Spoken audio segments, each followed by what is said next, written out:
George William Goddard, June 15, 1889 – September 20, 1987, was a United States Air Force brigadier general, and a pioneer in aerial photography. Early life. George William Goddard was born in London, England, in 1889. He came to Rochester, New York in June 1904 to live with his aunt and uncle. He was naturalized April 27, 1918. Goddard graduated from Washington Irving Preparatory School in New York in 1910, attending Keuka Institute, now Keuka College in Keuka Park, New York for 2 years. While at Keuka College, he witnessed early flights by Glenn Curtiss. Goddard then studied commercial art in Rochester for a year. He was a freelance cartoonist in Rochester until January 1916, when he became a staff artist for the Coke and Iron Monthly in Chicago, Illinois. While in Chicago, he saw an exhibition by aviatrix Ruth Law, which inspired him to learn to fly. World War I. Originally Goddard intended to serve the war effort in the Corps of Engineers, but persuaded by a pilot he met en route to this job, he decided to join the Signal Corps Air Service to become a pilot instead. On Deck 14, 1917.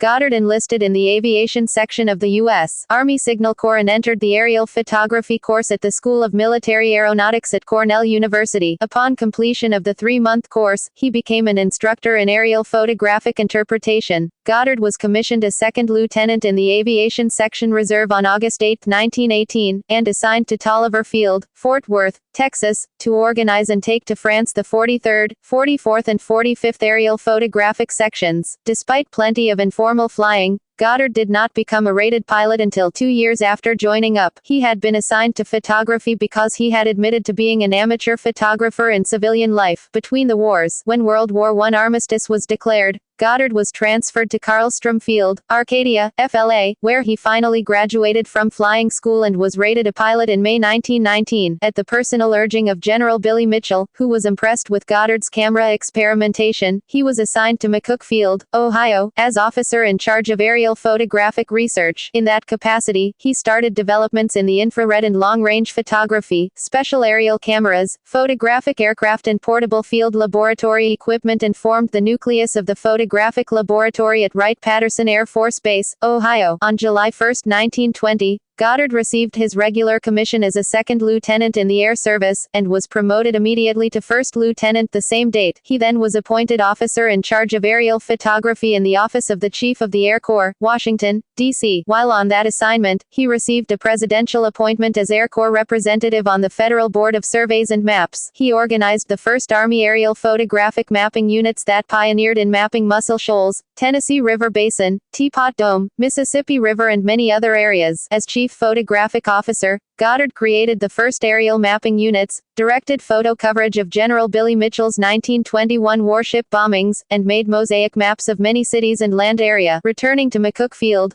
Goddard pioneered the development of nighttime reconnaissance photography in 1925. One night in 1925, he stunned Rochester, NY, by igniting an 80-pound flash powder bomb to light up the whole city. The result was the first aerial night photograph. On a trip to the Philippines, Goddard mapped unexplored areas, and subsequently became director of the photographic school at Chanute Field, Illinois. Goddard personally developed and held the patents on the Air Force's system for taking night pictures. Developed in 1926, the system, with improvements, was still in use through the 1950s. In 1934, Goddard directed aerial mapping in Alaska. As chief photographic officer at Wright Field, Ohio, he pioneered in stereoscopic, high-altitude, and color photography and developed the film strip camera, C-strip aerial photography. Before and during World War II, Goddard went to England on several occasions to learn British methods of reconnaissance and exchange technical information. During these trips he met with his counterpart in the RAF, Group Commander Frederick C.V. Laws, who had pioneered British aerial reconnaissance as early as 1913. World War II. During World War II, Goddard promoted aerial reconnaissance, aided the Navy in use of the strip camera and color photography, and introduced the Moving Film magazine. Goddard directed the design of reconnaissance aircraft and equipment. At Wright Field, Goddard and his staff were preoccupied with preparing hitherto much neglected reconnaissance aircraft types for the coming war. The biggest job was in modifying 100 P-38 Lightnings to F-4 standard. In 1941,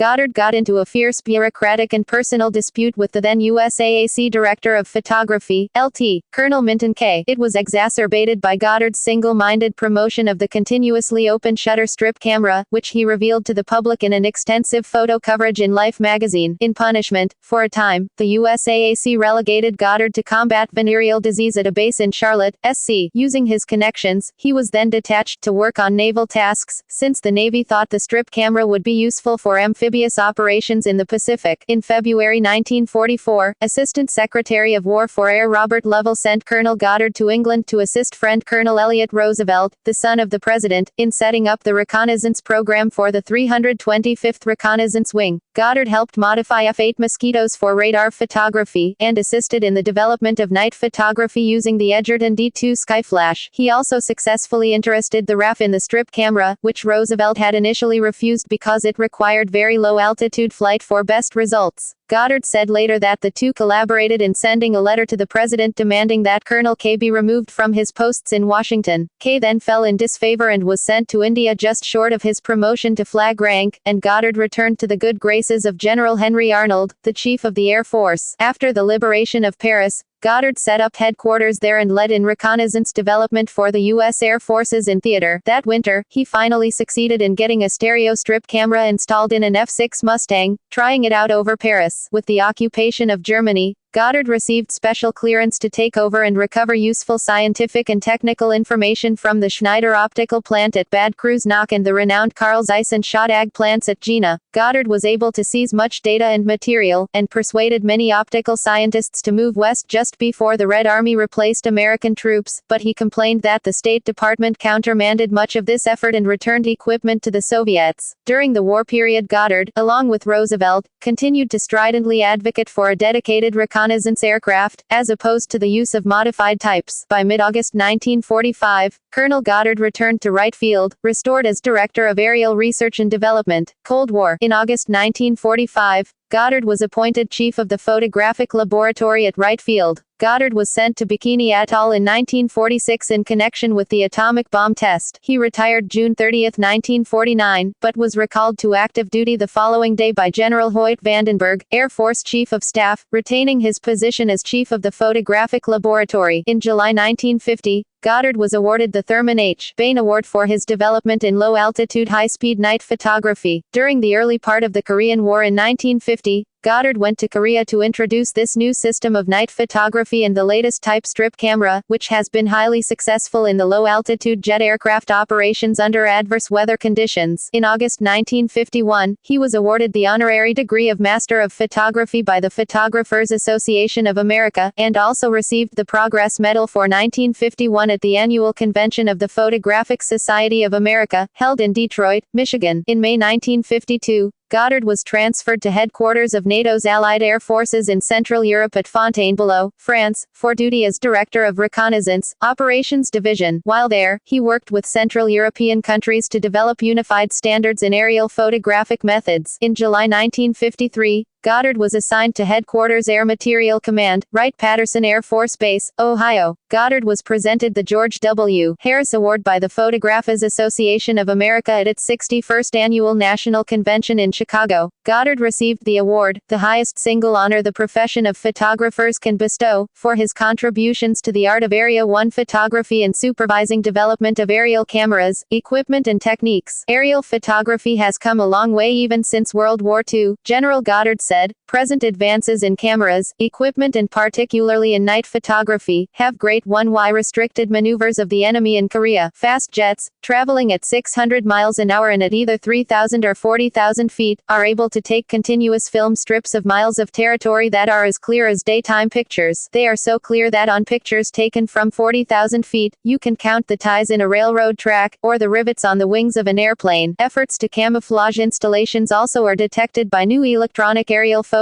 equipment, the Genera 1 added. General Goddard declared that advances in aerial photography have been greatly speeded by Congress' recognition of its value and its willingness to provide funds. Helpful, also, the general said, are the research experiments retirements of 3 leading American universities. He referred to Boston University, Ohio State, and Wesleyan University as contributing significant advances. Goddard's law states that in reconnaissance, there is no substitute for focal length. Military decorations. Brigadier General Goddard received a lot of decorations during his military service. Here is the list. Retirement and Cuban Missile Crisis. Goddard retired as a brigadier general in 1953. In 1962, during the Cuban Missile Crisis, Goddard served as an Air Force consultant on detecting and interpreting the Soviet missile sites in Cuba, especially by advocating the use of his strip camera for low-altitude flights. National Aviation Hall of Fame. Goddard was inducted into the National Aviation Hall of Fame in 1976. Death. Goddard died on September 20, 1987 at the age of 98. He was buried with full military honors in Section 59, Arlington National Cemetery. Legacy. The Society of Photographic Instrumentation Engineers, SPI, has awarded the George W. Goddard Award annually since 1961 in recognition of exceptional achievement in optical or photonic instrumentation for aerospace, atmospheric science, or astronomy. The award is for the invention and development of a new technique, photonic instrumentation, instrument, or system. Goddard was the first recipient of the award in 1961. Goddard's autobiography, written with DeWitt S. Kopp and published in 1969, is a classic of reconnaissance literature and an important and detailed source to the history of the field in the United States.